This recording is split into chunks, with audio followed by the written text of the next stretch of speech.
करीब 1.5 साल चलने वाला किसान आंदोलन अब दोबारा स्टार्ट होने जा रहा है। सरकार से नाराज पंजाब, हरियाणा और वेस्टर्न यूपी के किसान दोबारा से दिल्ली बॉर्डर्स पर पहुंच रहे हैं और मध्य प्रदेश, कर्नाटक और तमिलनाडु के किसान भी इस मूवमेंट में हिस्सा लेने वाले हैं। दोबारा से सरकार ने भी बॉर्डर्स को सील कर दिया है और दोबारा से काफी सारे एरियाज में इंटरनेट सर्विसेज को बंद किया गया है। लेकिन आखिर ये किसान आंदोलन कर ही क्यों रहे हैं?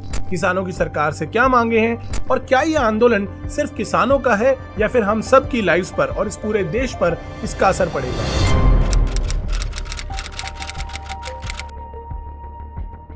ये पूरा इशू तब स्टार्ट हुआ जब संयुक्त किसान मोर्चा यानी एसकेएम और किसान मजदूर मोर्चा यानी केएमएम ने 13 फरवरी को दिल्ली चलो मार्च अनाउंस किया, जिसमें किसान पार्लियामेंट हाउस के बाहर पीसफुल प्रोटेस्ट करेंगे और पूरे देश के बहुत सारे फार्मर यूनियंस ने भी इस प्रोटेस्ट को सपोर्ट किया। इस पूरे मैटर को सॉल्व करने के लिए 8 फरवरी को 3 यूनियन मिनिस्टर्स पीयूष गोयल, अर्जुन मुंडा और नित्यानंद राय ने पंजाब के सीएम भगवंत मान की प्रेजेंस में फार्मर लीडर्स के साथ एक मीटिंग की, लेकिन कोई सोल्यूशन नहीं मिला और फार्मर्स अपनी बात पर अड़े रहे कि 13 फरवरी को दिल्ली चलो मार्च कंटिन्यू होगा। अब इसके रिस्पांस में गवर्नमेंट ने वही किया जो लास्ट टाइम किया था, बॉर्डर्स को सील कर दिया। ये है सिचुएशन इस समय के पंजाब और हरियाणा बॉर्डर की। हरियाणा गवर्नमेंट ने तो 7 डिस्ट्रिक्ट्स यानी कि अंबाला, कुरुक्षेत्र, कैथल, जींद, हिसार, फतेहाबाद और सिरसा में इंटरनेट सर्विसेज भी बंद करवा दी है।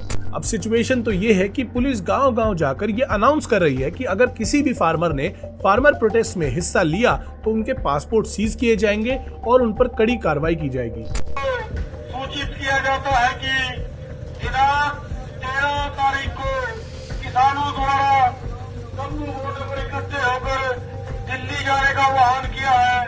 कोई भी ग्रामवासी इस आंदोलन में भाग नहीं लेगा। तो किसी भी ग्रामवासी की इस आंदोलन में लिप्त पाएगी तो उसके खिलाफ कड़ी से कड़ी कानूनी कार्रवाई की जाएगी। किसी भी ग्रामवासी का वाहन, जेसीबी, आईडी या ट्रैक्टर की लिप्त पाएगी तो उसको सीज कर दिया जाएगा। उनके खिलाफ कड़ी से कड़ी कानूनी कार्रवाई की जाएगी। उनके पासपोर्ट रद्द कर दिए जाएंगे।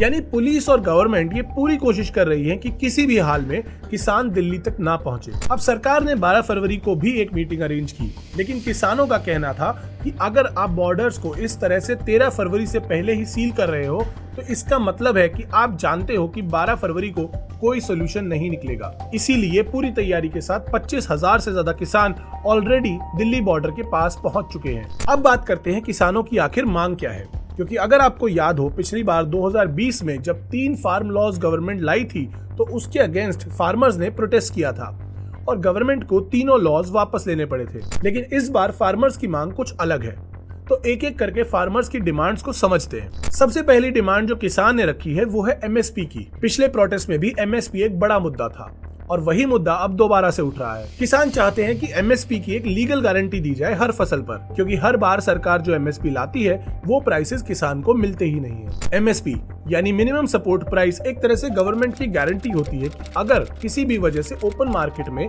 फसल के प्राइसेस कम भी हुए तो भी एक मिनिमम प्राइस पर किसानों की फसल को खरीदा जाएगा, जिससे किसानों का नुकसान ना हो। एंड किसान चाहते हैं कि एक ऐसा लॉ लाया जाए जिसके बाद हर फसल पर एक एमएसपी हो, जिससे किसान को ये श्योरिटी मिल सके कि उसकी फसल खराब नहीं होगी और उससे लॉस नहीं होगा।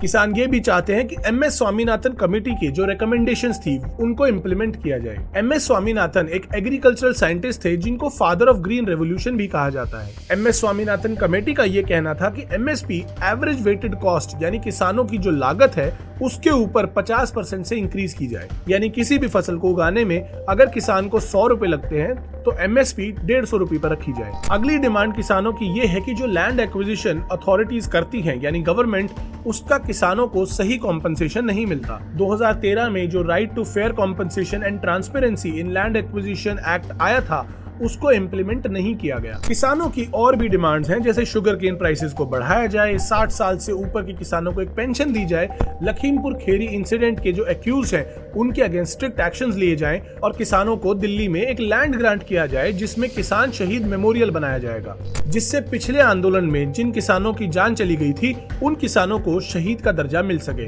अब सिचुएशन ऐसी है कि इस प्रोटेस्ट से किसान ही नहीं बल्कि मजदूर और ट्राइबल कम्युनिटीज भी जुड़ रही हैं। किसान और मजदूर मजदूर हमारी इकोनॉमी की फाउंडेशन है। किसी भी प्रोडक्ट को जब आप मार्केट में देखते और खरीदते हैं, उसके प्रोडक्शन और प्रोसेसिंग में यही किसान और यही मजदूर है जो उसे प्रोड्यूस करते हैं। एंड किसी भी रीजन से अगर किसान और मजदूर प्रोटेस्ट करें और अपना काम ना करें तो पूरी इकोनॉमी कोलैप्स कर सकती है। इसीलिए किसान की डिमांड्स को सिंसियरली समझकर उनका सोल्यूशन निकालना और मिडिल ग्राउंड पर आना हर गवर्नमेंट की रिस्पॉन्सिबिलिटी बनती है। बट एग्जैक्टली हो क्या रहा है? कॉन्स्टिट्यूशन के आर्टिकल 19(1)(b के हिसाब से किसानों के जो पीसफुल प्रोटेस्ट करने के फंडामेंटल राइट को भी छीना जा रहा है। एंड पहली बार ऐसा हुआ है कि किसानों को आंदोलन करने से रोकने के लिए ना सिर्फ बॉर्डर पर बैरिकेड लगाए गए हैं, ना सिर्फ मिलिट्री को डिप्लॉय किया गया है, ना सिर्फ इंटरनेट सर्विसेज को बंद किया गया है, बल्कि गांव-गांव जाकर पुलिस ये अनाउंस कर रही है कि अगर किसी ने भी प्रोटेस्ट में पार्टिसिपेट किया तो उनका पासपोर्ट, उनके ट्रांसपोर्ट्स को सीज कर लिया जाएगा और उन पर लीगल एक्शंस लिए जाएंगे।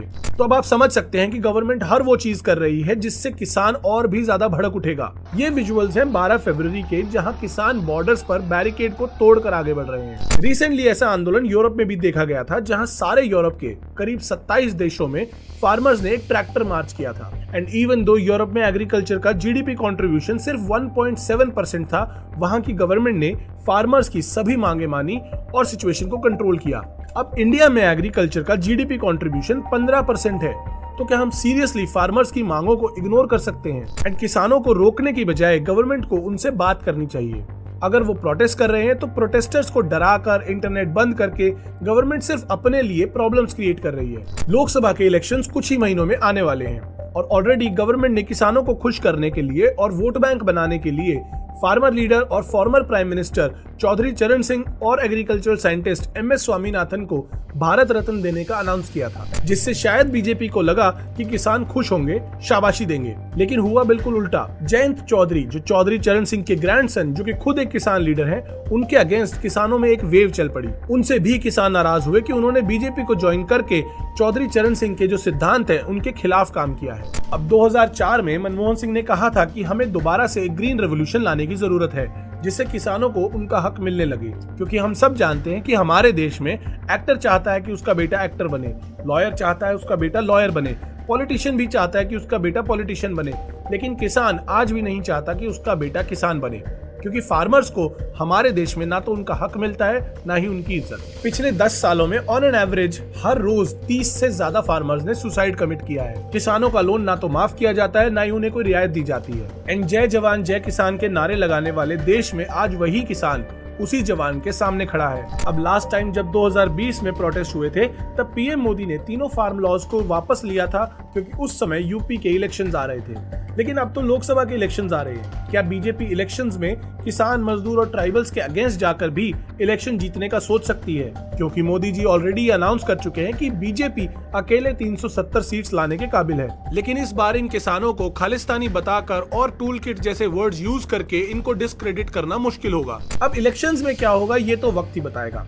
लेकिन अगर किसान और मजदूर के साथ गवर्नमेंट ने नेगोशिएट नहीं किया तो हर हाल में देश को बहुत बड़ा नुकसान होगा। इस पूरे मामले पे आपकी क्या राय है? कमेंट सेक्शन में मुझे जरूर बताएं। अगर वीडियो अच्छा लगा हो तो लाइक करें, सब्सक्राइब करें और हम मिलेंगे फिर एक नई वीडियो में।